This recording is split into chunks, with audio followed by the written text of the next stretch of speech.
Hi everyone. നമ്മുടെ BCOS 183 computer application and ബിസിനസ്സിലെ December 2022 previous question പേപ്പറാണ്, solved question പേപ്പറാണിത്. ഇതിൻ്റെ ക്വസ്റ്റ്യൻ ഒന്ന് ഡിസ്കസ് ചെയ്യാൻ വേണ്ടിയിട്ടാണ് വന്നത്. ഫസ്റ്റ് ക്വസ്റ്റ്യൻ വരുന്നത്, a computer is basically a programmable electronic device which accepts data, perform operation on the given data and present the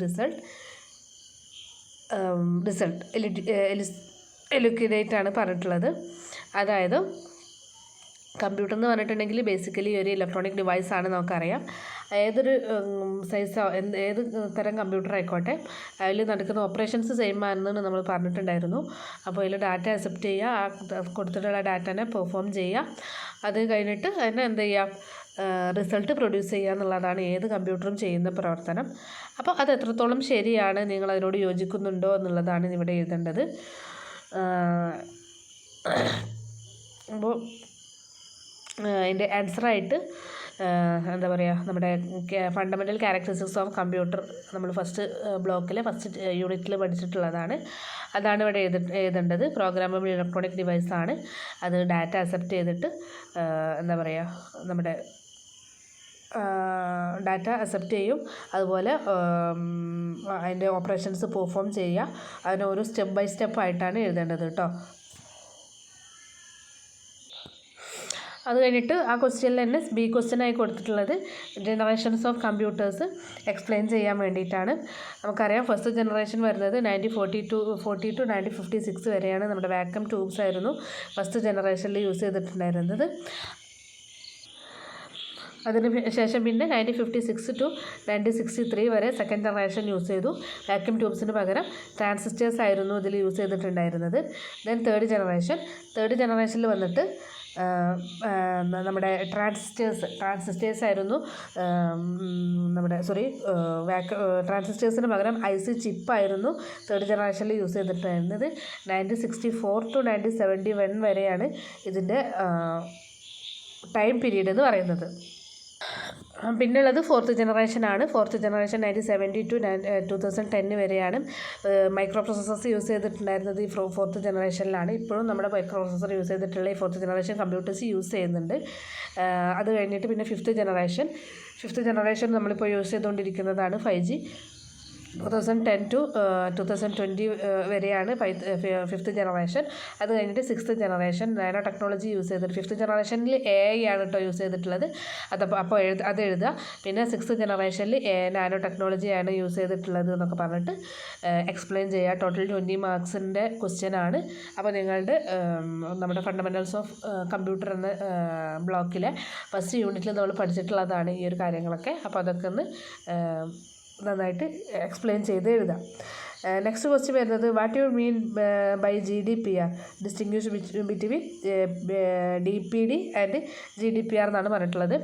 നമുക്കറിയാം GDPR എന്ന് പറഞ്ഞിട്ടുണ്ടെങ്കിൽ ജനറൽ ഡാറ്റ പ്രൊട്ടക്ഷൻ റെഗുലേഷൻ ആണ്. അതായത് നമ്മുടെ പ്രൈവറ്റ് ഡാറ്റ, നമ്മുടെ പേഴ്സണൽ ഇൻഫോർമേഷൻസ് കമ്പ്യൂട്ടറിനകത്തോട്ട് കൊടുക്കുമ്പം അത് എത്രത്തോളം സെക്യൂർഡാണ്, അതിന് പ്രൊട്ടക്റ്റ് ചെയ്യാൻ വേണ്ടിയിട്ടുള്ള ഒരു വേ ആണ് ജനറൽ ഡാറ്റ പ്രൊട്ടക്ഷൻ റെഗുലേഷൻ എന്ന് പറയുന്നത്.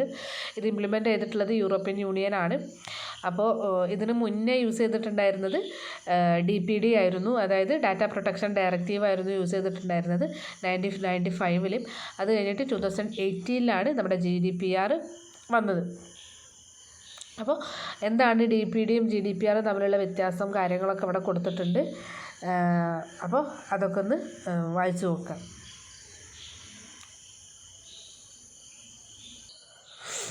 അത് കഴിഞ്ഞിട്ട് തേർഡ് ക്വസ്റ്റ്യൻ വരുന്നത്, what you understand by plastic money, how was plastic money originated. അതായത് പ്ലാസ്റ്റിക് മണി എന്താണ്, എവിടെ നിന്നാണ് പ്ലാസ്റ്റിക് മണി ഒറിജിനേറ്റ് ചെയ്തിട്ടുള്ളതാണ് തേർഡ് ക്വസ്റ്റ്യനിൽ ചോദിക്കുന്നത്. അപ്പോൾ എന്താണ്, നമുക്കറിയാം പ്ലാസ്റ്റിക് മണി എന്ന് പറഞ്ഞിട്ടുണ്ടെങ്കിൽ ഇന്ന് നമ്മളെ കറൻസി കാര്യങ്ങളൊക്കെ ലിക്വിഡ് ക്യാഷ് യൂസ് ചെയ്യുന്നതിന് പകരം ക്രെഡിറ്റ് കാർഡും ഡെബിറ്റ് കാർഡും ATM കാർഡും പ്രീപെയ്ഡ് കാർഡ്സൊക്കെ യൂസ് ചെയ്തിട്ട് നമ്മൾ ട്രാൻസാക്ഷൻസ് നടത്തുന്നതിനാണ് നമ്മൾ പ്ലാസ്റ്റിക് മണി എന്ന് പറയാം. പിന്നെ അതിൻ്റെ ഒറിജിൻ എന്ന് പറയുന്നത് 20th സെഞ്ച്വറിയിലാണ്. ഇതിൻ്റെ ഒറിജിൻ കാര്യങ്ങളൊക്കെ നമ്മുടെ ടെക്സ്റ്റ് ബുക്കിന് അകത്ത് കൊടുത്തിട്ടുണ്ട്. 1920 മുതലാണ് ഈ ഒരു പ്ലാസ്റ്റിക് മണി വന്നു തുടങ്ങിയിട്ടുള്ളത്. അതിൽ ഫസ്റ്റ് വൺ ചാർജ് പ്ലേറ്റ്സ് ആയിരുന്നു യൂസ് ചെയ്തിട്ടുണ്ടായിരുന്നത്. അത് പിന്നെ ഡൈനേഴ്സ് ക്ലബ് കാർഡായി, പിന്നെ ക്രെഡിറ്റ് കാർഡായി, പിന്നെ ഡെബിറ്റ് കാർഡായി, അങ്ങനെയാണ് ഇതിൻ്റെ ഹിസ്റ്ററി എന്ന് പറയുന്നത് പ്ലാസ്റ്റിക് മണീൻ്റെ. അപ്പോൾ തേർഡിൽ തന്നെ ബി ക്വസ്റ്റ്യൻ എന്ന് പറയുന്നത് briefly discuss the usage of plastic money in business, trade and commerce. നമ്മുടെ ബിസിനസ്സിലും ട്രേഡിലും കൊമേഴ്സിലൊക്കെ പ്ലാസ്റ്റിക് മണി എവിടെയൊക്കെ യൂസ് ചെയ്യും എന്നുള്ളത് ചെറുതായിട്ടൊരു ഡിസ്ക്രിപ്ഷൻ കൊടുക്കാനാണ് പറഞ്ഞിട്ടുള്ളത്. അപ്പോൾ എന്താ പറയുക, the usage of plastic money business, trade and commerce has become prevalent due to several advantages. അതായത് നമ്മുടെ ബിസിനസ്സിലും ട്രേഡിലും അതുപോലെ നമ്മുടെ കൊമേഴ്സിലും ഒക്കെ ഇത് യൂസ് ചെയ്യാൻ കാരണം അതിൻ്റെ കുറച്ച് അഡ്വാൻറ്റേജ് തന്നെയാണ്. അപ്പോൾ അഡ്വാൻറ്റേജ് ആയി വരുന്നത് ഭയങ്കര കൺവീനിയൻസ് ആണ്, വൈഡർ അക്സെപ്റ്റൻസ് ആണ്, എല്ലാവരും പെട്ടെന്ന് അക്സെപ്റ്റ് ചെയ്തു മെർച്ചൻസൊക്കെ. അതുപോലെ ഓൺലൈൻ ട്രാൻസാക്ഷൻസ് ഈസി ആക്കാൻ പറ്റും, tracking and record keeping, cash flow management, അതുപോലെ international transaction, rewards and incentives, financial inclusion പോലെയുള്ള അഡ്വാൻറ്റേജ് ഉള്ളത് കൊണ്ട് മാത്രമാണ് നമ്മുടെ കൊമേഴ്സിലും ട്രേഡിലൊക്കെ നമ്മൾ പ്ലാസ്റ്റിക് മണി കൂടുതലായിട്ട് യൂസ് ചെയ്യുന്നത് എന്നുള്ളതിനെ കുറിച്ചൊരു ഡിസ്ക്രിപ്ഷൻ അവിടെ കൊടുത്തിട്ടുണ്ട്. അതൊന്ന് ചെക്ക് ചെയ്യാം. നെക്സ്റ്റ് ഫോർത്ത് ക്വസ്റ്റ്യൻ വരുന്നത് discuss in detail about the various components of male merge, explain the process of male merge in 3 steps. അതായത് നമുക്കറിയാം മെയിൽ മെർജിനെ കുറിച്ച് ഡിസ്കസ് ചെയ്യാനാണ് പറഞ്ഞിട്ടുള്ളത്. 20 മാർക്കിൻ്റെ ക്വസ്റ്റ്യൻ തന്നെയാണ്. മെയിൽ മെർജ് എന്ന് പറഞ്ഞിട്ടുണ്ടെങ്കിൽ അറ്റ് എ ടൈമിൽ നമുക്ക് ഒരുപാട് ആൾക്കാർക്ക്, അപ്പോൾ മെയിൽ മെർജ് എന്ന് പറഞ്ഞിട്ടുണ്ടെങ്കിൽ അറ്റ് എ ടൈമിൽ നമുക്ക് ഒരുപാട് ആൾക്കാർക്ക് സെയിം ടൈപ്പ് ഓഫ് ഡോക്യുമെൻറ്റോ അല്ലെങ്കിൽ ലെറ്റേഴ്സോ അല്ലെങ്കിൽ എന്തെങ്കിലും ഇൻവിറ്റേഷൻ കാർഡുകളോ ഒക്കെ നമുക്ക് സെൻഡ് ചെയ്യണമെങ്കിൽ അതിനു വേണ്ടി നമ്മൾ യൂസ് ചെയ്യുന്ന പിന്നെ നമ്മുടെ മൈക്രോസോഫ്റ്റ് വേർഡിൽ യൂസ് ചെയ്യുന്ന ഒരു ടെക്നോളജിയാണ് മെയിൽ മെർജ് എന്ന് പറഞ്ഞിട്ടുണ്ടെങ്കിൽ. അപ്പോൾ ആ മെയിൽ മെർജ് എക്സ്പ്ലെയിൻ ചെയ്യുക, അതുപോലെ അതിൻ്റെ എന്താ പറയുക മെയിൻ സ്റ്റെപ്പുകൾ ഏതൊക്കെയാണ്, ചെയ്യാനുള്ള സ്റ്റെപ്സ് ഏതൊക്കെയാണെന്നുള്ളതും കൂടെ ഡിസ്കസ് ചെയ്യാനാണ് പറഞ്ഞിട്ടുള്ളത്. അപ്പോൾ മെയിൽ മെർജിന് വേണ്ടിയിട്ട് നമുക്ക് മെയിനായിട്ടുള്ളൊരു ഡോക്യുമെൻ്റ് വേണം. അതായത് നമ്മുടെ എന്താണോ നമ്മൾ സെൻഡ് ചെയ്യാൻ വിചാരിച്ചിട്ടുള്ളത് ആ ഒരു കോമൺ ലെറ്റർ വേണം. പിന്നെ ഡാറ്റാ സോഴ്സ് വേണം. അതായത് ആർക്കാണോ നമ്മൾ ഈ ഡാറ്റ ഫയൽ എത്തിച്ചു കൊടുക്കുന്നത്, ആർക്കാണോ ഇപ്പോൾ ലെറ്ററുകളാണെങ്കിൽ ആ ലെറ്റർ ആർക്കാണോ എത്തിച്ചു കൊടുക്കുന്നത് അവരുടെ വേണം, അഡ്രസ്സ് കാര്യങ്ങളൊക്കെ വേണം. അതുപോലെ form letter is document created out of male merge ചെയ്ത് കഴിഞ്ഞതിന് ശേഷം നമുക്ക് കിട്ടുന്നതാണ് ഫോം ലെറ്റർ എന്ന് പറഞ്ഞിട്ടുണ്ടെങ്കിൽ. ആ 3 സാധനങ്ങളാണ്, കമ്പോണൻസ് ആണ് നമുക്ക് മെയിൽ മെർജിൽ വേണ്ടത്. അത് കഴിഞ്ഞിട്ട് അതിൻ്റെ സ്റ്റെപ്സ് എന്ന് പറഞ്ഞിട്ടുണ്ടെങ്കിൽ first setup the main document, second വരുന്നത് പ്രിപ്പയറിങ് ഡാറ്റാ സോഴ്സ്, അതായത് മെയിൻ ഡോക്യുമെൻ്റ് ആദ്യം നമ്മൾ സെറ്റപ്പ് ചെയ്യണം, പിന്നെ ഡാറ്റാ സോഴ്സ് നമ്മൾ പ്രിപ്പയർ ചെയ്യണം, അത് കഴിഞ്ഞിട്ട് നമുക്ക് മെയിൽ മെർജ് പെർഫോം ചെയ്യണം. ഇങ്ങനെ 3 സ്റ്റെപ്പുകളാണുള്ളത്. ആ സ്റ്റെപ്സ് ഇത് അവിടെ ഡീറ്റെയിൽഡ് ആയിട്ട് പറഞ്ഞിട്ടുണ്ട്. അതൊക്കെ ഒന്ന് ചെക്ക് ചെയ്തിട്ട് പോകാം. ഓക്കെ. അപ്പോൾ ഈ മെയിൽ മെർജ് എന്ന് പറഞ്ഞിട്ടുണ്ടെങ്കിൽ ഭയങ്കര ഇമ്പോർട്ടൻ്റ് ആയിട്ടുള്ളൊരു കാര്യമാണ്. അതുപോലെ ഇതിന് മുന്നേ വായിച്ചിട്ടുള്ള GDPR പ്ലാസ്റ്റിക് മണി, അതുപോലെ ജനറേഷൻസ് ഓഫ് കമ്പ്യൂട്ടേഴ്സും ഒരു എന്താ പറയുക, ഞാൻ എടുത്തു നോക്കിയിട്ടുള്ള എല്ലാ പ്രീവിയസ് ഇയർ ക്വസ്റ്റ്യൻ പേപ്പറിലും കൂടുതലും ചോദിച്ചിട്ടുള്ള ക്വസ്റ്റ്യൻസാണ് ഈ 4 ക്വസ്റ്റ്യൻസ് എന്ന് പറയുന്നത്. അപ്പോൾ നന്നായിട്ട് റെഫർ ചെയ്തിട്ട് വേണം പോകാൻ. ഓക്കെ. നെക്സ്റ്റ് ക്വസ്റ്റ്യൻ വരുന്നത് what is the utility of the following in Microsoft എക്സലിൽ എന്താ പറയുക ആപ്ലിക്കേഷൻസിൻ്റെ പേര് തന്നിട്ടുണ്ട്. ഇതെന്തിനാണ് യൂസ് ചെയ്യുന്നത് എന്നാണ് പറഞ്ഞിട്ടുള്ളത്. ഒന്ന് ഇക്വേഷൻ എഡിറ്ററും 2 ട്രാക്കിങ്ങുമാണ്. ഇക്വേഷൻ എഡിറ്റർ നമുക്കറിയാം, നമ്മുടെ മാത്തമാറ്റിക്കൽ ഇക്വേഷൻസൊക്കെ സയൻറ്റിഫിക് ഇക്വേഷൻസൊക്കെ സ്പ്രെഡ്ഷീറ്റിനകത്ത് നമുക്ക് വേണമെങ്കിൽ എഡിറ്റ് ചെയ്യാൻ വേണ്ടി യൂസ് ചെയ്യുന്ന ടെക്നോളജിയാണ് ഇക്വേഷൻ എഡിറ്റർ എന്ന് പറയുന്നത്. അപ്പോൾ നമുക്കത് വെച്ചിട്ട് നമുക്ക് ഇക്വേഷൻ എഡിറ്റർ യൂസ് ചെയ്തിട്ട് മാത്തമാറ്റിക്കൽ ഫോർമുലാസും സയൻറ്റിഫിക് നൊട്ടേഷൻസും ഡാറ്റ റെപ്രസെൻറ്റേഷനൊക്കെ നമുക്ക് എന്താക്കാൻ പറ്റും, എഡിറ്റ് ചെയ്യാൻ വേണ്ടി പറ്റും. പിന്നെ വരുന്നത് ട്രാക്കിംഗ് ഇൻ മൈക്രോസോഫ്റ്റ് എക്സലാണ്. മൈക്രോസോഫ്റ്റ് എക്സലിൽ ട്രാക്കിംഗ് എന്ന് പറഞ്ഞിട്ടുണ്ടെങ്കിൽ it refers to the ability to track changes made to spreadsheet by different users division made over time. അതായത് മൈക്രോസോഫ്റ്റ് എക്സലിൽ ഓരോ യൂസേഴ്സും വരുത്തുന്ന ചേഞ്ചസ് ട്രാക്ക് ചെയ്യാനുള്ള ഒരു എബിലിറ്റിക്ക് വേണ്ടിയിട്ട് യൂസ് ചെയ്യുന്നതാണ് ട്രാക്കിംഗ് ഇൻ മൈക്രോസോഫ്റ്റ് എക്സൽ എന്ന് പറഞ്ഞിട്ടുണ്ടെങ്കിൽ. അപ്പം എന്താ പറയുക, അതിൽ വരുന്നത് വേർഷൻ കൺട്രോളും കൊളാബറേഷനൊക്കെയാണ്. അപ്പോൾ അതൊന്ന് റെഫർ ചെയ്യുക. Then 7th question, distinguish between the following. രണ്ട് കാര്യങ്ങൾ തന്നിട്ടുണ്ട്. അതിനെ ഡിസ്റ്റിങ്വിഷ്, അതായത് കമ്പയർ ചെയ്ത് എഴുതാനാണ് പറഞ്ഞിട്ടുള്ളത്. ഡാറ്റ ആൻഡ് ഇൻഫോർമേഷനും text based captcha and audio based captcha. First വരുന്നത് ഡാറ്റ ആൻഡ് ഇൻഫോർമേഷൻ ആണ്. ഡാറ്റ എന്ന് പറഞ്ഞിട്ടുണ്ടെങ്കിൽ meaning raw materials, raw facts and ഫിഗേഴ്സിനെയാണ് നമ്മൾ ഡാറ്റ എന്ന് പറയുക. അതായത് നമുക്ക് ഒരു കൃത്യമായിട്ടുള്ള ഒരു അറിവ് അതിനെക്കുറിച്ച് ഉണ്ടാവില്ല. കുറച്ച് നമ്പേഴ്സോ കുറച്ച് ലെറ്റേഴ്സോ അല്ലെങ്കിൽ എന്തെങ്കിലും കുറച്ച് ഡാറ്റാസ്, അതിനെക്കുറിച്ചുള്ളൊരു കൃത്യമായിട്ടുള്ള വിവരം ഏതാന്നുള്ള വിവരങ്ങളൊന്നും നമുക്ക് ഉണ്ടാവില്ല. പക്ഷേ ഇൻഫോർമേഷൻ എന്ന് പറഞ്ഞിട്ടുണ്ടെങ്കിൽ ഡാറ്റാനെ പ്രോസസ്സ് ചെയ്ത് കിട്ടുന്ന റിസൾട്ടിനെയാണ് നമ്മൾ ഇൻഫോർമേഷൻ എന്ന് പറയുക. നമുക്ക് കൃത്യമായിട്ട് കണ്ടാൽ തന്നെ മനസ്സിലാവും ഇതെന്താ സാധനം എന്നുള്ളതും. അതുപോലെ എന്താ പറയുക, നമ്മൾ കൃത്യമായിട്ട് അതിൻ്റെ കാര്യങ്ങൾ നമുക്ക് അറിയാൻ വേണ്ടി പറ്റും. ഇപ്പോൾ നിങ്ങൾ അസ്യൂം ചെയ്യുക, ഒരു പേപ്പറിനകത്ത് കുറച്ച് നമ്പറുകളും കുറച്ച് പേരുകളും ഒക്കെ ഉണ്ടെന്ന് വിചാരിക്കുക. അപ്പോൾ നമുക്കത് നോക്കിയപ്പോൾ പെട്ടെന്ന് മനസ്സിലായില്ല എന്താണ് കാര്യം എന്നുള്ളത്. അപ്പോൾ ആ ഒരു പേപ്പർ തന്നെ സെയിം ഡാറ്റ മറ്റൊരു പേപ്പറിൽ നമ്മൾ കണ്ടു. ആ പേപ്പറിൻ്റെ മേലെ കുറച്ച് ലെറ്റേഴ്സ് ഉണ്ടെന്ന് ഞാൻ പറഞ്ഞു, കുറച്ച് പേരുകളാണുള്ളത്. ആ പേരിൻ്റെ പേര് നെയിമും അതുപോലെ നമ്പേഴ്സ് ഉണ്ടെന്ന് ഞാൻ പറഞ്ഞു. ആ നമ്പേഴ്സിൻ്റെ നേരെ ഏജ് അല്ലെങ്കിൽ മാർക്സ് എന്നൊക്കെ പറഞ്ഞ് കൊടുത്തിട്ടുണ്ടെങ്കിൽ നിങ്ങൾക്ക് മനസ്സിലാവും ഒരു കുട്ടീൻ്റെ മാർക്ക് ലിസ്റ്റാണ് ഈ തന്നിട്ടുള്ളത്. അതായത് കുറച്ച് കുട്ടികളുടെ പേരുകളും അവരുടെ മാർക്കുമാണ് ഈ പേപ്പറിൽ കൊടുത്തിട്ടുണ്ടെന്ന് നമുക്ക് മനസ്സിലാവും. അപ്പോൾ ആദ്യം കിട്ടിയ ഷീറ്റിന് നമ്മൾ ഡാറ്റ എന്ന് പറയും.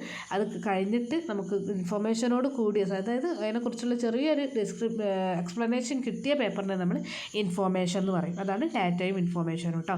അത് കഴിഞ്ഞിട്ടുള്ളതാണ് text based captcha and audio based captcha. Captcha നമുക്കറിയാം, നമ്മുടെ ക്രെഡൻഷ്യൽസൊക്കെ യൂസ് ചെയ്തിട്ട് ഒരു സൈറ്റിൽ ലോഗിൻ ചെയ്യുമ്പോൾ നമ്മൾ തന്നെയാണ്, അതായത് ഹ്യൂമൻ തന്നെയാണ് ഇതിൽ വർക്ക് ചെയ്യുന്നതെന്ന് ഉറപ്പ് വരുത്താൻ വേണ്ടിയിട്ട് കൊടുക്കുന്ന കോഡിനെയാണ് ക്യാപ്ച കോഡ് എന്ന് പറയുക. നമ്മളെല്ലാവരും ഇപ്പോൾ യൂസ് ചെയ്തുകൊണ്ടിരിക്കുന്നതാണ്. അപ്പോൾ പലതരത്തിലുള്ള ക്യാപ്ചാസ് നമുക്ക് അവൈലബിൾ ആണ്. ടെക്സ്റ്റ് ബേസ്ഡ് ക്യാപ്ചയും അതുപോലെ ഓഡിയോ ബേസ്ഡ് ക്യാപ്ചയും അതുപോലെ എന്താ പറയുക ഇമേജ് ബേസ്ഡ് ക്യാപ്ച, പിന്നെ mathematical task and logic captcha, പല തരത്തിലുള്ള ക്യാപ്ചകളുണ്ട്. അപ്പോൾ അതൊക്കെ ക്യാപ്ചയും ഇമ്പോർട്ടൻ്റ് ആയിട്ടുള്ളൊരു ക്വസ്റ്റ്യൻ ആണ് കേട്ടോ. അപ്പോൾ അതൊക്കെ എന്താ ചെയ്യുക, റെഫർ ചെയ്തിട്ട് പോവാം. ഓക്കെ, എല്ലാം ഇതിൽ കൊടുത്തിട്ടുണ്ട്. ഇതൊക്കെ ഒന്ന് റെഫർ ചെയ്തിട്ട് പോവാം. ഓക്കെ, അത്ര ക്വസ്റ്റ്യനുള്ളൂ. ടോട്ടൽ 8 ക്വസ്റ്റ്യനാണ് വരുന്നത്. ഓക്കെ, മറ്റൊരു ക്വസ്റ്റ്യൻ പേപ്പറായിട്ട് വന്നിരിക്കുകയാണ്. BCOS 183 computer application in business, December 2023 solved question പേപ്പറാണിത്. ഇതിൽ ഫസ്റ്റ് ക്വസ്റ്റ്യൻ വരുന്നത് discuss the generation wise evaluation of computers, also differentiate between the following. അപ്പോൾ 2022 ഡിസംബറിലും 2023 സെയിം ക്വസ്റ്റ്യൻ തന്നെ ചോദിച്ചിരിക്കുകയാണ്, കമ്പ്യൂട്ടറിൻ്റെ ജനറേഷൻസ്. അപ്പോൾ അത് ഒരു ഇമ്പോർട്ടൻറ്റ് ക്വസ്റ്റ്യൻ ആണെന്ന് മനസ്സിലാക്കുക. അപ്പോൾ അത് നോക്കിയിട്ട് പോകാം. പിന്നെ system softwares and application softwares ആണ് ചോദിച്ചിട്ടുള്ളത്. അപ്പോൾ ഫസ്റ്റായിട്ട് ഈ ക്വസ്റ്റ്യൻ ആൻസർ ചെയ്യുമ്പോൾ ജനറേഷൻസ് ഓഫ് കമ്പ്യൂട്ടേഴ്സിൻ്റെ ജനറേഷൻസ് ജസ്റ്റ് ഒന്ന് ഇതിൽ കൊടുത്തിട്ടുണ്ട്, റെഫർ ചെയ്യാം. അത് എക്സ്പ്ലെയിൻ ചെയ്യാം. അതുപോലെ system softwares and application softwares ചോദിച്ചിട്ടുണ്ട്. അത് നിങ്ങൾ ഇതിനകത്ത് കാണുന്നില്ല, അത് നിങ്ങൾ ടെക്സ്റ്റ് ബുക്കിൽ കറക്റ്റായിട്ട് കൊടുത്തിട്ടുണ്ട്. അത് റെഫർ ചെയ്യുക കേട്ടോ. സിസ്റ്റം സോഫ്റ്റ്വെയർ എന്ന് പറഞ്ഞിട്ടുണ്ടെങ്കിൽ നമുക്കറിയാം, സോഫ്റ്റ്വെയർസ് എന്ന് പറയുന്നത് നമ്മുടെ എന്താ പറയുക, നമ്മുടെ കമ്പ്യൂട്ടറിന് ഹാർഡ്വെയർ പാർട്ടുണ്ട്, സോഫ്റ്റ്വെയർ പാർട്ടുണ്ട്. അതായത് നമുക്ക് ടാൻജിബിൾ ആയിട്ടുള്ള, കാണാൻ പറ്റുന്ന, ടച്ച് ചെയ്യാൻ പറ്റുന്ന പാർട്ടിനെ നമ്മൾ ഹാർഡ്വെയർ എന്ന് പറയുക. അതുപോലെ നമുക്ക് കാണാൻ പറ്റാത്ത കമ്പ്യൂട്ടറിൻ്റെ സോൾ എന്ന് പറയുന്ന പാർട്ടിനെയാണ് നമ്മൾ സോഫ്റ്റ്വെയർ എന്ന് പറയുക. അപ്പോൾ ആ സോഫ്റ്റ്വെയറിനെ നമ്മൾ രണ്ടായിട്ട് തരംതിരിച്ചിട്ടുണ്ട്, system softwares and application softwares. System softwares എന്ന് പറഞ്ഞിട്ടുണ്ടെങ്കിൽ കമ്പ്യൂട്ടറിന് പ്രവർത്തിക്കാൻ ആവശ്യമായിട്ടുള്ള സോഫ്റ്റ്വെയറുകളെയാണ് നമ്മൾ സിസ്റ്റം സോഫ്റ്റ്വെയർസ് എന്ന് പറയുക. ഫോർ എക്സാമ്പിൾ ഓപ്പറേറ്റിംഗ് സിസ്റ്റം, അതുപോലെ ലാംഗ്വേജ് പ്രോസസ്സേഴ്സ്, യൂട്ടിലിറ്റി സോഫ്റ്റ്വെയർസ്, ഇതിന് ഒക്കെയാണ് നമ്മൾ സിസ്റ്റം സോഫ്റ്റ്വെയർസ് എന്ന് പറയുക. എന്നാൽ ആപ്ലിക്കേഷൻ സോഫ്റ്റ്വെയർ എന്ന് പറഞ്ഞിട്ടുണ്ടെങ്കിൽ ഒരു പ്രത്യേക കാര്യങ്ങൾക്ക് വേണ്ടിയിട്ട് നമ്മൾ യൂസ് ചെയ്യുക. അപ്പോൾ നമ്മൾ വാട്സാപ്പ് യൂസ് ചെയ്യുന്നുണ്ട് അല്ലേ, നമ്മൾ ആപ്പുകൾ എന്ന് പറയും. അല്ലെങ്കിൽ പെയിൻറ്റ്, ഗാലറി, അങ്ങനത്തെ നമ്മൾ കാൽക്കുലേറ്റർ കാൽക്കുലേറ്റർ, അങ്ങനെ നമ്മൾ പ്രത്യേക ആവശ്യങ്ങൾക്ക് വേണ്ടി യൂസ് ചെയ്യുന്ന സോഫ്റ്റ്വെയറിനെയാണ് നമ്മൾ ആപ്ലിക്കേഷൻ സോഫ്റ്റ്വെയർ എന്ന് പറയാം. അപ്പോൾ അത് ഡിസ്റ്റിങ്വിഷ് ചെയ്യാനാണ് ഫസ്റ്റ് എ ക്വസ്റ്റ്യൻ എന്ന് പറഞ്ഞിട്ടുണ്ടെങ്കിൽ അത് ടെക്സ്റ്റിൽ നല്ല ഡീറ്റെയിൽഡ് ആയിട്ട് കൊടുത്തിട്ടുണ്ട്, അത് വായിച്ച് നോക്കാം കേട്ടോ. പിന്നെ ഡിസ്റ്റിങ്വിഷ് നമ്മളെ ജനറേഷൻ വൈസിൽ ഡിജിറ്റൽ കമ്പ്യൂട്ടർ എന്തെങ്കിലും ഹൈബ്രിഡ് കമ്പ്യൂട്ടറും എങ്ങനെ ആണ് ഡിഫറൻഷിയേറ്റ് ചെയ്ത് കിടക്കുന്നത് എന്നുള്ളത് താഴെ കൃത്യമായിട്ട് കൊടുത്തിട്ടുണ്ട്. അതായത് നമ്മുടെ പ്രോസസ്സിംഗ് മെക്കാനിസത്തിൽ ഡിജിറ്റൽ കമ്പ്യൂട്ടറിൽ എങ്ങനെയാണ്, ഹൈബ്രിഡ് കമ്പ്യൂട്ടറിൽ എങ്ങനെയാണ്, ഡാറ്റ റെപ്രസെൻറ്റേഷൻ എങ്ങനെയാണ് രണ്ട് കമ്പ്യൂട്ടറിലും ഉള്ളത്, അതുപോലെ ആപ്ലിക്കേഷൻ എങ്ങനെയാണ് ഡിജിറ്റൽ കമ്പ്യൂട്ടറിലും ഹൈബ്രിഡ് കമ്പ്യൂട്ടറിലും വരുന്നത് ഒക്കെ കൊടുത്തിട്ടുണ്ട്. അതുപോലെ മിനി കമ്പ്യൂട്ടറും സൂപ്പർ കമ്പ്യൂട്ടറും കമ്പയർ ചെയ്യാൻ പറഞ്ഞിട്ടുണ്ട്. അത് പെർഫോമൻസ് ആൻഡ് പ്രോസസ്സിംഗ് പവറിൽ എങ്ങനെയാണ് അവരുടെ കമ്പാരിസൺ, സൈസ് ആൻഡ് സ്കെയിലിൽ എങ്ങനെയാണ്, cost and affordability, applications, architecture and design, ആ രീതിയിലൊക്കെ നമ്മുടെ മിനി കമ്പ്യൂട്ടറിനെയും സൂപ്പർ കമ്പ്യൂട്ടറിനെയും കമ്പയർ ചെയ്തിട്ടുണ്ട്. ഒക്കെ ഒന്ന് റെഫർ ചെയ്ത് നോക്കാം. അടുത്തത് അഡ്വാൻറ്റേജസ് ഓഫ് കമ്പ്യൂട്ടേഴ്സാണ്. കമ്പ്യൂട്ടേഴ്സിൻ്റെ അഡ്വാൻറ്റേജസും ഡിസഡ്വാൻറ്റേജസും ഡിസ്കസ് ചെയ്യാൻ പറഞ്ഞിട്ടുണ്ട്. അപ്പോൾ അതും കൂടെ ഒന്ന് നോക്കാം. Efficiency, automation, storage, information access, creativity and innovation. Disadvantage വരികയാണെങ്കിൽ health risk, dependency, security risk, social isolation, environmental impact, job displacement, ഇത്തരം കാര്യങ്ങളൊക്കെയാണ് ഈ ഒരു ഫസ്റ്റ് ക്വസ്റ്റ്യൻ്റെ ആൻസറായിട്ട് വരുന്നത്. അത് കഴിഞ്ഞിട്ട് സെക്കൻഡ് ക്വസ്റ്റ്യൻ എന്ന് പറയുന്നത് what is an operating system, briefly discuss the purpose of operating system. അതായത് what is an operating system എന്താണെന്ന് എഴുതുന്നതിന് 4 മാർക്ക്. അതുപോലെ briefly discuss the purpose of an operating system, operating സിസ്റ്റത്തിൻ്റെ പേർപ്പസ് എഴുതുന്നതിന് 6 marks. And also explain the important functions of operating system. Important functions of operating system എഴുതുന്നതിന് 10 mark. അങ്ങനെയാണ് mark distribute ചെയ്യുന്നത്. Total 20 മാർക്കിൻ്റെ ക്വസ്റ്റ്യനാണ്. അപ്പോൾ നമുക്കറിയാം ഓപ്പറേറ്റിംഗ് സിസ്റ്റം എന്ന് പറഞ്ഞിട്ടുണ്ടെങ്കിൽ സിസ്റ്റം സോഫ്റ്റ്വെയറിൻ്റെ വൺ ഓഫ് ദി സിസ്റ്റം സോഫ്റ്റ്വെയറിനെയാണ് നമ്മൾ ഓപ്പറേറ്റിംഗ് സിസ്റ്റം എന്ന് പറയുക. ഇത് യൂസറിൻ്റെയും കമ്പ്യൂട്ടറിൻ്റെയും ഇടയിൽ ഒരു ഇൻ്റർഫേസ് ആയിട്ട് ആക്ട് ചെയ്യുന്ന ഒരു സോഫ്റ്റ്വെയർ ആണ് നമ്മുടെ ഓപ്പറേറ്റിംഗ് സിസ്റ്റം എന്ന് പറഞ്ഞിട്ടുണ്ടെങ്കിൽ. അപ്പോൾ ഓപ്പറേറ്റിംഗ് സിസ്റ്റത്തിന് ഒരുപാട് പേർപ്പസുകളുണ്ട്. ആ പേർപ്പസ് അതായത് resource management, process management, memory management, file system management, device management, user interface management ഒക്കെ പറഞ്ഞിട്ട് ഒരുപാട് എന്താ പറയുക പേർപ്പസസ് ഉണ്ട്. അപ്പോൾ മാർക്കിനനുസരിച്ച് അത് 2 പോയിൻ്റ് ആക്കി എഴുതുക. 6 മാർക്സാണ് ടോട്ടൽ ഉള്ളത്. അത് കഴിഞ്ഞിട്ട് പിന്നെ ഇമ്പോർട്ടൻറ്റ് ഫങ്ഷൻസ് ഓഫ് ഓപ്പറേറ്റിംഗ് സിസ്റ്റമാണ് ചോദിച്ചിട്ടുള്ളത്. അത് എഴുതുമ്പോൾ 10 മാർക്സിൻ്റെ ക്വസ്റ്റ്യനാണ്. അപ്പോൾ അത് കുറച്ച് ബ്രീഫായിട്ട് എഴുതുക. Process scheduling, memory management, file system management, device management, user management and error handling. ഇതാണ് key functions of operating system എന്ന് പറഞ്ഞിട്ടുണ്ടെങ്കിൽ. അപ്പോൾ ടോട്ടൽ 20 മാർക്കിൻ്റെ ക്വസ്റ്റ്യനാണ്. കുറച്ച് എഴുതാനുണ്ടാവും കേട്ടോ. അത് കഴിഞ്ഞിട്ട് തേർഡ് ക്വസ്റ്റ്യൻ വരുന്നത് explain the term business information system with suitable example, BIS explain ചെയ്യാനാണ് പറഞ്ഞിട്ടുള്ളത് എക്സാമ്പിൾസ് വെച്ചിട്ട്. അതുപോലെ അതിന് 10 മാർക്സ് ഉണ്ട് എക്സ്പ്ലെയിൻ ചെയ്യുന്നതിന്. അത് കഴിഞ്ഞിട്ട് briefly discuss the classification of business terms of ownership, also list the operational scenario under each class and differentiate between soul proprietorship and partnership model. Okay, ഇത്രയും എഴുതുന്നതിന് 20 മാർക്കാണുള്ളത്. അപ്പോൾ BIS എന്താണെന്ന് ഫസ്റ്റ് നമ്മൾ എക്സ്പ്ലെയിൻ ചെയ്യുക. എന്താണ് BIS system refers to a computer based system that collects, process, stores and disseminate information to support business operations, management and decision makingന് വേണ്ടിയിട്ട് use ചെയ്യുന്നതാണ് ബിസിനസ് ഇൻഫോർമേഷൻ സിസ്റ്റം എന്ന് പറഞ്ഞിട്ടുണ്ടെങ്കിൽ. അപ്പോൾ അതിൻ്റെ എക്സാമ്പിൾസും കുറച്ചൊരു ERP സിസ്റ്റം എന്നൊക്കെ പറയുന്നതിൻ്റെ എക്സാമ്പിളായിട്ട് വരുന്നതാണ്. അതായത് എൻ്റർപ്രൈസ് റിസോഴ്സ് പ്ലാനിങ്. അപ്പോൾ അത്തരം കാര്യങ്ങളൊക്കെ ഒന്ന് ജസ്റ്റ് എഴുതുക. ടെക്സ്റ്റിൽ നല്ല കൃത്യമായിട്ട് കൊടുത്തിട്ടുണ്ട്. അത് കഴിഞ്ഞിട്ട് പിന്നെ ചോദിച്ചിട്ടുള്ളത് സ്യൂട്ടബിൾ എക്സാമ്പിൾ വെച്ചിട്ടൊന്ന് എക്സ്പ്ലെയിൻ ചെയ്യാനാണ് പറഞ്ഞിട്ടുള്ളത്. അപ്പോൾ ERP ഒരു എക്സാമ്പിളാണ്. അപ്പോൾ ERPൻ്റെ കുറിച്ചൊരു 3-4 ലൈൻ എഴുതുക, പോയിന്റുകൾ എഴുതുക. അത് കഴിഞ്ഞിട്ട് ബിസിനസ് ഇൻഫർമേഷൻ ടേംസ് ഓഫ് ഓണർഷിപ്പിൽ ക്ലാസിഫൈ ചെയ്യാൻ പറഞ്ഞിട്ടുണ്ട്. അപ്പോൾ അതെന്ന് പറയുന്നത് എന്താ പറയുക, നമ്മുടെ integration and business process, centralised database, data analysis and reporting, streamlined works force, enhanced collaboration എന്നൊക്കെ പറഞ്ഞിട്ട് അവിടെ കൊടുത്തിട്ടുണ്ട്. അത് കഴിഞ്ഞിട്ട് നമ്മുടെ സോൾ പ്രൊപ്പറേറ്റർഷിപ്പും പാർട്ട്ണർഷിപ്പും ഡിഫൈൻ ചെയ്യാൻ പറഞ്ഞിട്ടുണ്ട്. അപ്പോൾ അതും ഒന്ന് ഡിഫൈൻ ചെയ്തിട്ട് ഇവിടെ എഴുതിയിട്ടുണ്ട്. ഒക്കെ ഒന്ന് ചെക്ക് ചെയ്ത് നോക്കാം. അപ്പോൾ ടോട്ടൽ 20 മാർക്സ്. അത് കഴിഞ്ഞിട്ട് 4th ക്വസ്റ്റ്യൻ വരുന്നത് write the short notes on the following. ഓരോന്നിനും അതായത് 5 ക്വസ്റ്റ്യൻസ് ആണ് ഉള്ളത്. അതിൽ ഓരോന്നിനും 4 മാർക്ക് വീതം. കുറച്ച് എഴുതാനേ ഉണ്ടാവുള്ളൂ. Total 20 marks. Limitations of file processing system over database management സിസ്റ്റമാണ് ചോദിച്ചിട്ടുള്ളത്. അതായത് ഡാറ്റാബേസ് മാനേജ്മെൻറ്റ് സിസ്റ്റം വരുന്നതിന് മുന്നേ ഫയൽ സിസ്റ്റം ആയിരുന്നു. എന്തൊക്കെ ലിമിറ്റേഷൻസാണ് ഫയൽ സിസ്റ്റത്തിനുള്ളത്, എന്തുകൊണ്ടാണ് ഡാറ്റാബേസ് അത് റീപ്ലേസ് ചെയ്തിട്ടുള്ളത് എന്നാണ് ക്വസ്റ്റ്യൻ ആയിട്ട് വരുന്നത്. അപ്പോൾ ഫയൽ പ്രോസസ്സിംഗ് സിസ്റ്റത്തിൻ്റെ ലിമിറ്റേഷൻസ് വരുന്നത് ഡാറ്റ റിഡൻഡൻസി, അതായത് ഒരേപോലത്തെ ഡാറ്റ ഒരുപാട് സ്ഥലങ്ങളിൽ ഒരുമിച്ച് വരും, ഡ്യൂപ്ലിക്കേഷൻ വരും. അതുപോലെ ഡാറ്റ ഇൻകൺസിസ്റ്റൻസി, ഒട്ടും ഉണ്ടായിരുന്നില്ല, സ്റ്റാൻഡേർഡൈസർ ആയിരുന്നില്ല. ഡാറ്റ ഐസൊലേഷൻ, സെപ്പറേറ്റ് ഫയലുകളിലായിട്ട് ഡാറ്റ സ്റ്റോർ ചെയ്തിട്ടുണ്ടായിരുന്നതും അപ്പോൾ അത് ആക്സസ് ചെയ്യാനും മാനേജ് ചെയ്യാനും ഭയങ്കര ബുദ്ധിമുട്ടായിരുന്നു. പിന്നെ ലാക്ക് ഓഫ് ഡാറ്റ ഇൻറ്റഗ്രിറ്റി, അതായത് നമ്മൾ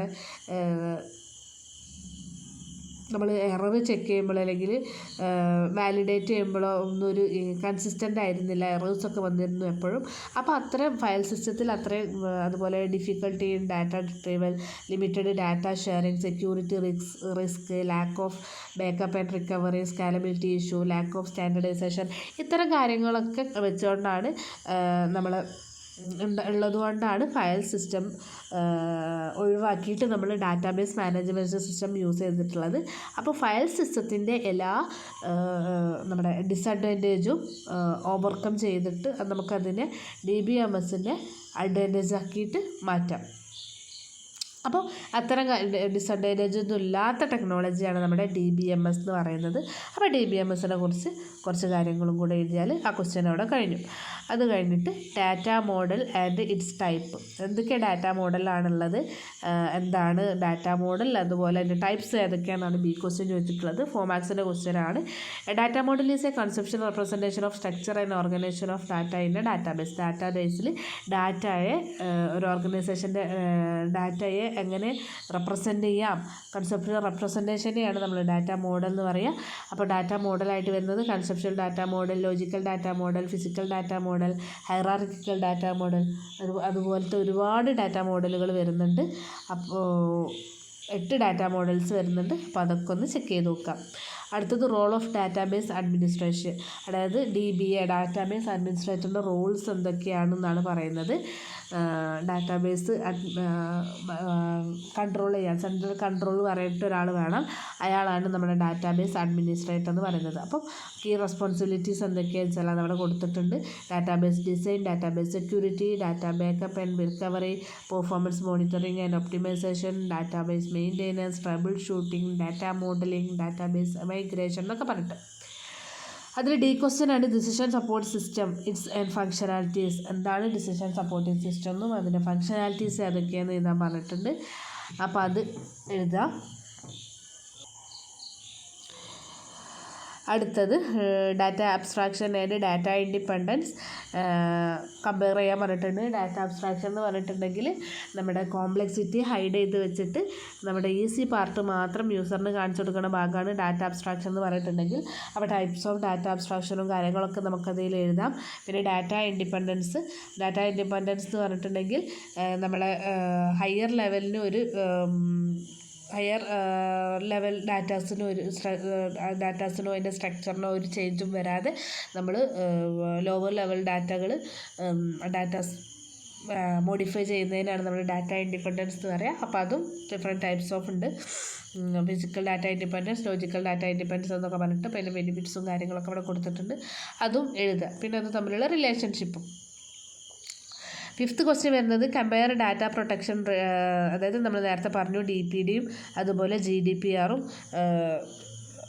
നമ്മുടെ 2022 ക്വസ്റ്റ്യൻ പേപ്പറിൽ പറഞ്ഞിട്ടുള്ളതാണ്. അപ്പം അതും ഇമ്പോർട്ടൻ്റ് ആണെന്ന് ആലോചിക്കാം. ഓക്കെ, നമ്മുടെ നമ്മുടെ പേഴ്സണൽ ഇൻഫർമേഷൻസ് കമ്പ്യൂട്ടറിനകത്തേക്ക് കൊടുക്കുമ്പം അത് സെക്യൂർഡ് ആക്കാൻ വേണ്ടിയിട്ട്, അതായത് പ്രൊട്ടക്ഷൻ കൊടുക്കാൻ വേണ്ടിയിട്ടുള്ള പ്രൊട്ടക്ഷൻ റെഗുലേഷനാണ് GDPR എന്ന് പറഞ്ഞിട്ടുണ്ടെങ്കിൽ. അതുപോലെ directive data protection of data എന്ന് പറയും. അപ്പോൾ അത് DPD പണ്ട് നമ്മൾ യൂസ് ചെയ്തിട്ടുണ്ടായിരുന്നതാണ്. അപ്പോൾ അത് ഓവർകം ചെയ്തിട്ടുള്ളതാണ് പിന്നെ GDPR എന്ന് പറയുന്നത്. അതിൻ്റെ കമ്പാരിസണാണ് അവിടെ കൊടുത്തിട്ടുള്ളത്, ചെക്ക് ചെയ്യുക. അടുത്ത ക്വസ്റ്റ്യൻ വരുന്നത് വാട്ട് ഈസ് ക്യാപിറ്റൽ ബഡ്ജറ്റിംഗ് എന്താണെന്നുള്ളതാണ് പറഞ്ഞിട്ടുള്ളത്. അപ്പോൾ ക്യാപിറ്റൽ ബഡ്ജറ്റിംഗ് നമുക്കറിയാം is the process of evaluating and selecting long term investment projects that align within organisation strategic objectives. ഒരു ഓർഗനൈസേഷൻ്റെ സ്ട്രാറ്റജിക് ഒബ്ജക്റ്റീവ്സിന് വേണ്ടിയിട്ട് നമ്മൾ ഉണ്ടാക്കുന്ന ലോങ് ടേം ഇൻവെസ്റ്റ്മെൻറ്റ് പ്രോജക്റ്റുകളെയാണ് ഇവാലുവേറ്റ് ചെയ്യുക, അതിനെ സെലക്ട് ചെയ്യുന്ന പ്രോസസ്സിനെ നമ്മൾ പറയുന്ന പേരാണ് ക്യാപിറ്റൽ ബഡ്ജറ്റിംഗ് എന്ന് പറഞ്ഞിട്ടുണ്ടെങ്കിൽ. അത് 5 മാർക്സിന്. അതുപോലെ discuss the syntax of MS Excel and role of IRR method and NPV method, compare the projects with different cost and cash flow inflow, support your discussion with suitable example എന്നൊക്കെ പറഞ്ഞിട്ട് എക്സാമ്പിളും മെത്തേഡ്സും കാര്യങ്ങളൊക്കെ അതിൽ കൊടുത്തിട്ടുണ്ട്. അതൊക്കെ ഒന്ന് ചെക്ക് ചെയ്ത് നോക്കുക. പിന്നെ നേരത്തെ ചോദിച്ച പോലെ മേൽമോർജും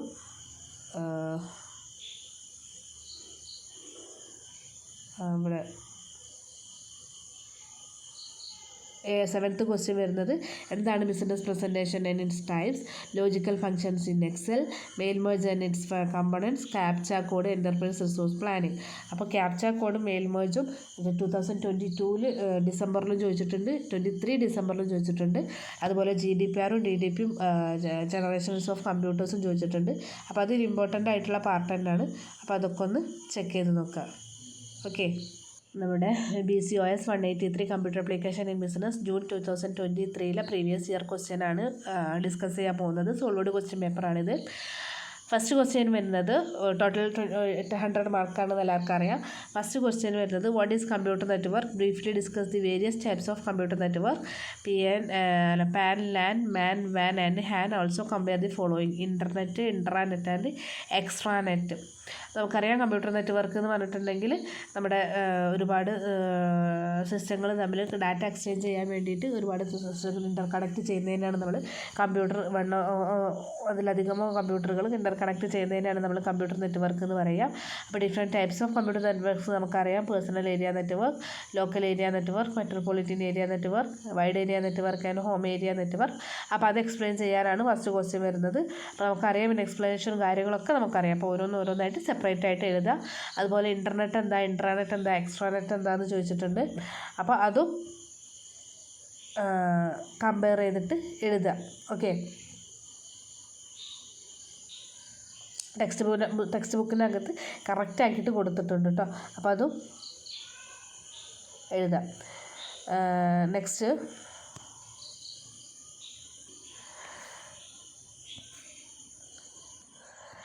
ഇതിൽ ചെറിയൊരു മിസ്റ്റേക്ക് പറ്റിയിട്ടുണ്ട് കേട്ടോ. സെക്കൻഡ് ക്വസ്റ്റ്യൻ വരുന്നത് നമ്മുടെ ഹോം ഏരിയ നെറ്റ്വർക്കിൻ്റെ കൂടെ തന്നെയാണ് ക്വസ്റ്റ്യൻ വന്നിട്ടുള്ളത്. അത് ടൈപ്പിംഗ് മിസ്റ്റേക്കാണ് കേട്ടോ. അപ്പോൾ നിങ്ങളൊന്ന് ക്ഷമിക്കുക.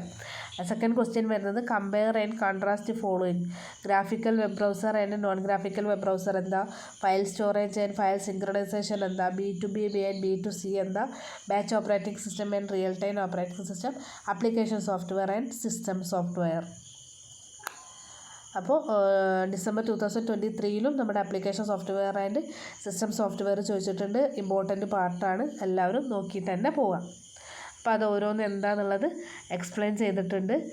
ഗ്രാഫിക്കൽ വെബ് ബ്രൗസറും അല്ലെങ്കിൽ നോൺ ഗ്രാഫിക്കൽ വെബ് ബ്രൗസറാണ് ഫസ്റ്റ് പറഞ്ഞിട്ടുള്ളത്.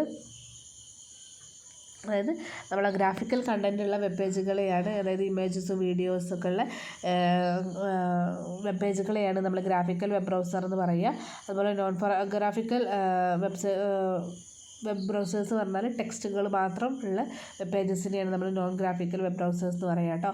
നെക്സ്റ്റ് വരുന്നത് file storage and file synchronisation. File storage എന്ന് പറഞ്ഞിട്ടുണ്ടെങ്കിൽ നമ്മുടെ ഫയലിനകത്ത് ഒരു സ്ട്രക്ചേർഡ് മാനറിൽ നമ്മളെ ഡോക്യുമെൻറ്റ്സും ഫയലും ഡാറ്റ ഒക്കെ ഓർഗനൈസ് ചെയ്ത് സ്റ്റോർ ചെയ്ത് വെക്കുന്നതിനാണ് ഫയൽ സ്റ്റോറേജ് എന്ന് പറയുക.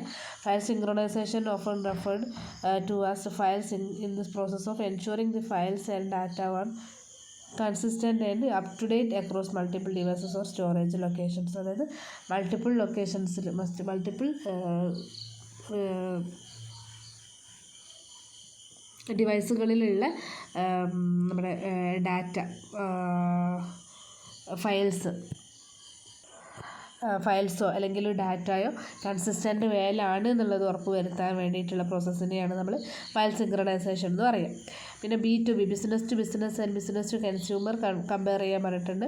B2B refers to the transaction of good or services between two business. രണ്ട് ബിസിനസ്സുകൾക്കിടയിലും ഗുഡ്സ് ഓർ സർവീസ് ട്രാൻസാക്ഷൻ നടത്തുന്നതിനാണ് നമ്മൾ B2B എന്ന് പറയുക. B2C എന്ന് പറഞ്ഞാൽ ബിസിനസ് ടു കൺസ്യൂമറിൻ്റെയും ബിസിനസ്സിൻ്റെയും ഇടയിലുള്ള ട്രാൻസാക്ഷൻസിനെ നമ്മൾ B2C എന്ന് പറയും. പിന്നെ batch operating system and real time operating system compare ചെയ്യാൻ പറഞ്ഞിട്ടുണ്ട്. അപ്പോൾ അതവിടെ കൊടുത്തിട്ടുണ്ട്, ചെക്ക് ചെയ്ത് നോക്കാം. പിന്നെ ആപ്ലിക്കേഷൻ ആൻഡ് സിസ്റ്റം സോഫ്റ്റ്വെയറും നോക്കാം.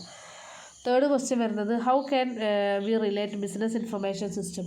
അപ്പോൾ 2023 ബിസിനസ് ഇൻഫർമേഷൻ സിസ്റ്റം ചോദിച്ചിട്ടുണ്ട്, BIS എന്ന് പറഞ്ഞിട്ടുണ്ടെങ്കിൽ.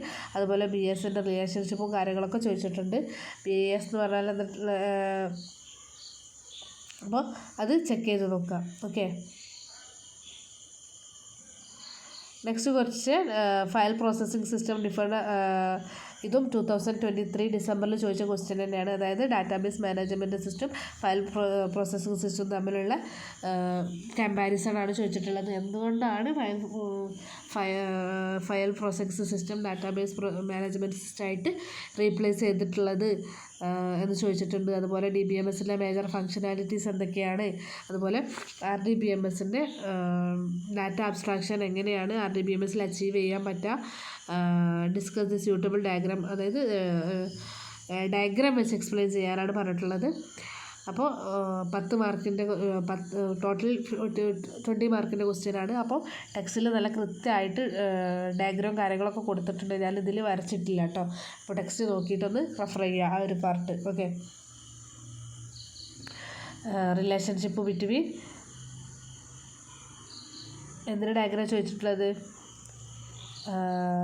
Data abstraction achieved RDBMS. അപ്പോൾ അതിൻ്റെ പിക്ചർ അവിടെ കൊടുത്തിട്ടുണ്ട്. ഓക്കെ, നെക്സ്റ്റ് വരുന്നത് explain the principles of cyber security. എന്താണ് സൈബർ സെക്യൂരിറ്റി? അതായത് സൈബർ അറ്റാക്കിൽ നിന്നും ഓവർകം ചെയ്യാൻ വേണ്ടിയിട്ടുള്ളതാണ് സൈബർ സെക്യൂരിറ്റി എന്ന് പറഞ്ഞിട്ടുണ്ടെങ്കിൽ. അപ്പോൾ ഓരോന്നിനും എക്സാമ്പിൾസ് വെച്ചിട്ട് എഴുതാൻ പറഞ്ഞിട്ടുണ്ട്. അതായത് കോൺഫിഡൻഷ്യാലിറ്റി, ഇൻറ്റഗ്രിറ്റി ഒക്കെ നമ്മുടെ സൈബർ സെക്യൂരിറ്റി പ്രിൻസിപ്പിൾസിൽ പെട്ടതാണ്. അവൈലബിലിറ്റി, ഓതൻറ്റിക്കേഷൻ, ഓതറൈസേഷൻ എന്നൊക്കെ പറഞ്ഞിട്ട് അതും ടെക്സ്റ്റിനകത്ത് കൊടുത്തിട്ടുണ്ട്.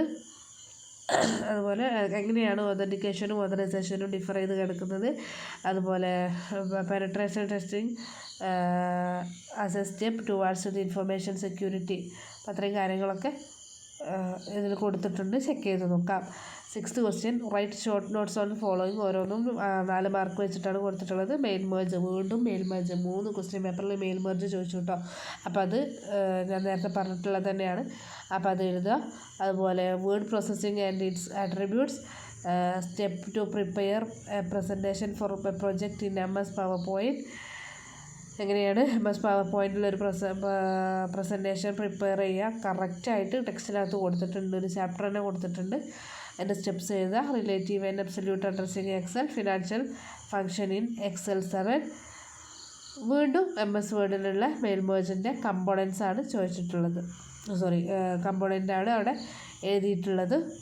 അപ്പോൾ അതൊക്കെ ഒന്ന് റെഫർ ചെയ്യാം.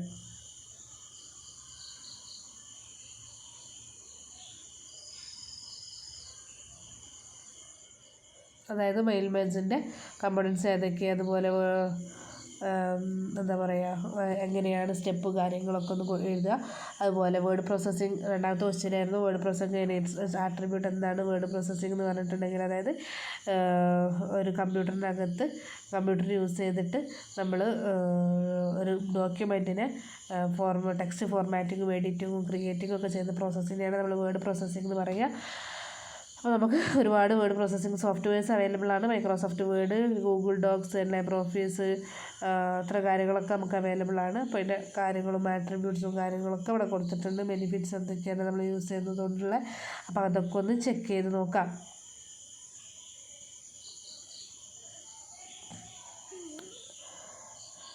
ഇനി അടുത്ത ക്വസ്റ്റ്യനാണ് ഫിനാൻഷ്യൽ ഫംഗ്ഷൻ ഇൻ Excel 7ലുള്ള ഫിനാൻഷ്യൽ ഫങ്ഷൻസ് ഏതൊക്കെയാണ്? PMT, IMPMT, PPMT, XNPV എന്നൊക്കെ പറഞ്ഞിട്ട് ഒരുപാടെണ്ണമുണ്ട്. അപ്പോൾ അതൊക്കെ ഒന്ന് ചെക്ക് ചെയ്യാം. What is ratio analysis? എന്താണ് റേഷ്യോ അനാലിസിസ്? അതായത് നമ്മുടെ ഒരു കമ്പനീൻ്റെ പെർഫോമൻസ് ആക്സസ് ചെയ്യാൻ വേണ്ടിയിട്ട് നമ്മുടെ വേരിയസ് ഫിനാൻഷ്യൽ റേഷ്യോസ് കാൽക്കുലേറ്റ് ചെയ്യാം അല്ലെങ്കിൽ ഇൻ്റർപ്രറ്റ് ചെയ്യുന്ന ഫിനാൻഷ്യൽ അനാലിസിസ് ടെക്നിക്കാണ് റേഷ്യോ അനാലിസിസ് എന്ന് പറഞ്ഞിട്ടുണ്ടെങ്കിൽ. അപ്പോൾ അതിൽ കുറച്ച് examples current ratio, quick ratio എന്നൊക്കെ പറഞ്ഞിട്ട് cross profit ratio, operation cost ratio ഒക്കെ ഒന്ന് ചെക്ക് ചെയ്യാം. നെക്സ്റ്റ് ക്വസ്റ്റ്യൻ വരുന്നത് ക്യാപ്ച. വീണ്ടും ക്യാപ്ച ചോദിച്ചിട്ടുണ്ട്. 3 ക്വസ്റ്റ്യൻ പേപ്പറിൽ ക്യാപ്ച ചോദിച്ചു. അപ്പോൾ ക്യാപ്ചയും മെൽമേർജും പിന്നെ ബിസിനസ് ഇൻഫർമേഷൻ സിസ്റ്റവും അതുപോലെ കമ്പ്യൂട്ടർ ജനറേഷനും എല്ലാ ക്വസ്റ്റ്യൻ പേപ്പറിലും ചോദിച്ചിട്ടുണ്ട്. വെരി വെരി വെരി ഇമ്പോർട്ടൻ്റ് പാർട്ടാണ്. നല്ലോണം നോക്കിയിട്ട് പോവുക. ഓക്കെ. അടുത്തത് നമ്മുടെ BCOS 183 computer application business solved question paper June 2024 ക്വസ്റ്റ്യനാണ്. ഫസ്റ്റ് ക്വസ്റ്റ്യൻ വരുന്നത് explain the various information system, briefly explain the importance of information system in business. 20 മാർക്കിൻ്റെ ക്വസ്റ്റ്യനാണ്. Information types of information system എന്ന് പറഞ്ഞിട്ടുണ്ടെങ്കിൽ transaction processing system, management information system, decision support system, executive information system, expert system, customer relationship management, enterprise resource planning, supply management, business intelligence, importance of information system for business ചോദിച്ചിട്ടുണ്ട്. അതിൻ്റെ ഇമ്പോർട്ടൻസും കാര്യങ്ങളൊക്കെ ഇവിടെ കൊടുത്തിട്ടുണ്ട്. Explain ചെയ്ത് എഴുതാം. Okay. അടുത്തത് explain the followings examples. ഒരു 2 ക്വസ്റ്റ്യനാണുള്ളത്. Total 10 marks. അതായത് plastic money, mail merge, Microsoft Word. വീണ്ടും മെയിൽ മേർജ് ചോദിച്ചിരിക്കുകയാണ്. അതുപോലെ പ്ലാസ്റ്റിക് മണി റിപ്പീറ്റേറ്റീവ് ക്വസ്റ്റ്യൻ തന്നെയാണ്. നന്നായിട്ട് നോക്കിയിട്ട് പോവാം. Plastic money and mail merge നേരത്തെ എക്സ്പ്ലെയിൻ ചെയ്തതുകൊണ്ട് ഇപ്പോൾ പറയുന്നില്ല കേട്ടോ. What you understanding IT security in business? Discuss the example any 2 IT security principle. 20 മാർക്കിന് ക്വസ്റ്റ്യനാണ്.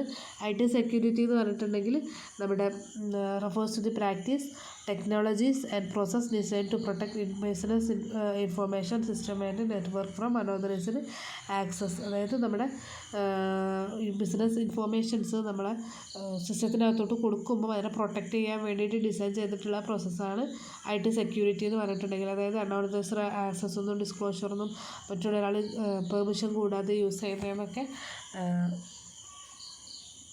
തടയാൻ വേണ്ടിയിട്ടുള്ളതാണ് IT സെക്യൂരിറ്റി എന്ന് പറഞ്ഞിട്ടുണ്ടെങ്കിൽ. അപ്പം IT സെക്യൂരിറ്റി എക്സാമ്പിൾസ് വെച്ചിട്ട് എഴുതാനാണ് പറഞ്ഞിട്ടുള്ളത്. അതിൽ കൊടുത്തിട്ടുണ്ട്. ചെക്ക് ചെയ്ത് നോക്കാം. അടുത്തത് explain with example advantages of the following features of Microsoft Excel. അതായത് സെൽ കമൻറ്റ് എന്താ, അബ്സല്യൂട്ട് സെൽ റെഫറൻസ് എന്താ എന്നുള്ളത് അഡ്വാൻറ്റേജ് എഴുതാനാണ് പറഞ്ഞിട്ടുള്ളത്. Cell comments are notes or explanation that can be added to a cell in an Excel micro worksheet. Excel വർക്ക് ഷീറ്റിൽ ഓരോ സെല്ലിനെ കുറിച്ചുള്ള കമൻറ്റ്സ് എഴുതാൻ, അതായത് എന്ത് എക്സ്പ്ലനേഷൻ എഴുതാൻ വേണ്ടിയിട്ടുള്ളതാണ് സെൽ കമൻറ്റ്സ് എന്ന് പറഞ്ഞിട്ടുണ്ടെങ്കിൽ. അതിൻ്റെ അഡ്വാൻറ്റേജും കാര്യങ്ങളൊക്കെ അവിടെ കൊടുത്തിട്ടുണ്ട്. അതുപോലെ അടുത്തതാണ് അബ്സല്യൂട്ട് സെൽഫ് റെഫറൻസ് എന്ന് പറഞ്ഞിട്ടുണ്ടെങ്കിൽ absolute self reference is a reference to a specific cell that remains fixed over even when the formulas is copied to other cell.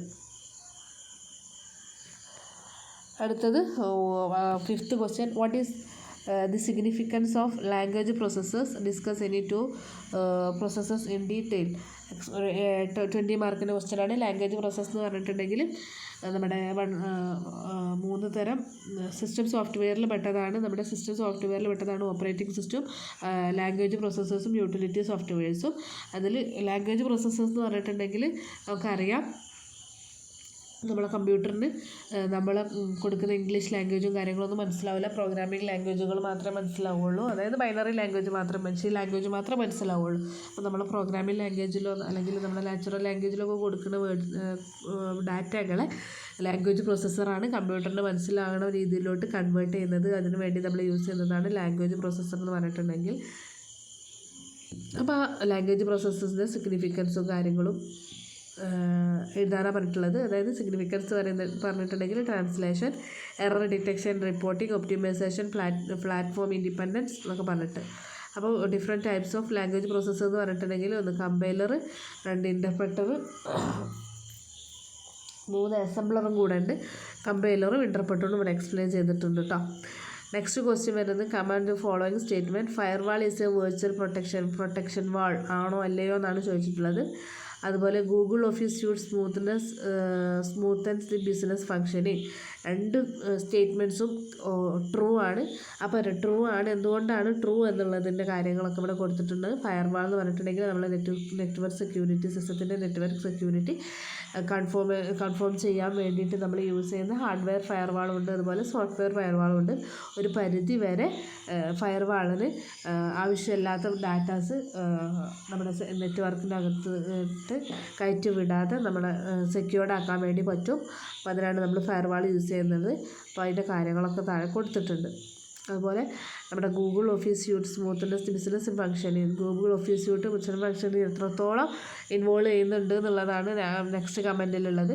അപ്പോൾ അതും ട്രൂ ആണ്. അപ്പോൾ ഓഫീസ് സ്യൂട്ട്സിൽ വരുന്നത് Gmail, Google Drive, Google Docs, Google Sheet, Google Slide, Google Calendar, ഒരുപാട് നമ്മളെ business ഓർഗനൈസേഷനൊക്കെ ഒരുപാട് നേരം ഇരുന്ന് ചെയ്യേണ്ട കാര്യം നമ്മൾ ഓഫീസ് സ്യൂട്ട് വെച്ചിട്ട് നമുക്ക് പെട്ടെന്ന് ചെയ്ത് തീർക്കാവുന്നതാണ്. ഓക്കെ, നെക്സ്റ്റ് ക്വസ്റ്റ്യൻ വരുന്നത് write short notes on any 4 of the following. ഇതിൽ 6 തന്നിട്ടുണ്ട്. ഇതിൽ ഏതെങ്കിലും 4 ആൻസർ ചെയ്യാനാണ് പറഞ്ഞിട്ടുള്ളത്. അപ്പോൾ ഓരോന്നിനും 5 മാർക്ക് വീതം കേട്ടോ. Cloud computing, soul proprietorship, artificial intelligence, animation, RTGS. അപ്പോൾ അത് ഓരോന്നും എന്താണെന്ന് താഴെ കൊടുത്തിട്ടുണ്ട്. നിങ്ങൾക്ക് ഇഷ്ടമുള്ള ഏതെങ്കിലും 4 ഡിസ്കസ് ചെയ്തിട്ട് പഠിച്ചിട്ട് എഴുതുക. ഓക്കെ,